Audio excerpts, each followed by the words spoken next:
Lưu Diệc Phi thật sự khiến đàn anh mất vai trong Thần Điêu Đại Hiệp. Truyền thông Trung Quốc tiết lộ, chỉ vì Lưu Diệc Phi chê nhiếp viễn xấu nên anh đã mất vai trong Thần Điêu Đại Hiệp.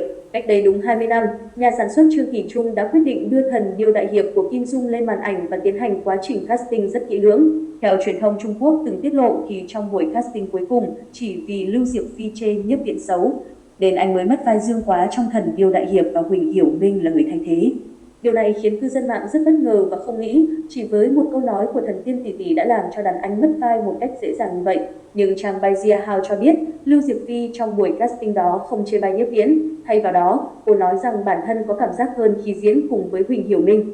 Trương Kỳ Trung là người có tiếng nói lớn nhất trong đoàn phim và cuối cùng ông đã chọn tài tử Tân Bến Thượng Hải. Được biết, quá trình casting cho Thần Điêu Đại Hiệp năm xưa không hề dễ dàng.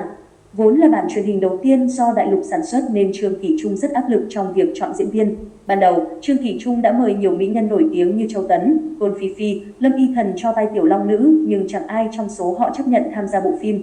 Sau đó, chính nhà văn Kim Dung đã tiến cử Lưu Diệc Phi và người đẹp thành công có được vai tiểu long nữ.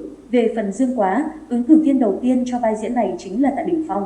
Nhưng tài tử xứ Cảng Thơm đưa ra quá nhiều yêu cầu khắt khe cùng mức thù lao trên trời nên việc hợp tác không thành. Nhiếp Viễn và Huỳnh Hiểu Minh là hai ngôi sao bước được vào vòng casting cuối cùng, kết quả thì công chúng cũng đã thấy rồi.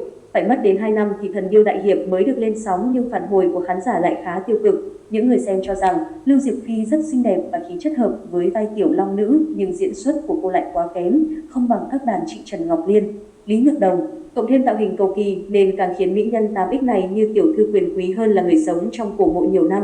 Huỳnh Hiểu Minh lại càng bị chê nhiều hơn hẳn bởi trông anh quá dừ so với Lưu Diệc Phi, mà theo nguyên tắc thì Dương quá ít tuổi hơn tiểu long nữ. Thêm vào đó, nam diễn viên 47 tuổi khi đó không thể làm toát lên vẻ thông minh và nửa chính nửa tà của Dương Quá, anh biến nhân vật này trở nên gian xảo hơn hẳn. Cùng với cách diễn quá dầu mỡ, Huỳnh Hiểu Minh khiến khán giả cảm thấy khó chịu mỗi khi anh xuất hiện. Có không ít người bình luận, nhìn vào hình ảnh thời casting thì họ cảm thấy Nhiếp Viễn hợp vai hơn hẳn so với Huỳnh Hiểu Minh. Quan trọng là nam diễn viên Diên Hy Công Lược trông còn có chemistry với Lưu Diệc Phi, nhưng đáng tiếc anh lại không phải sự lựa chọn cuối cùng của nhà sản xuất.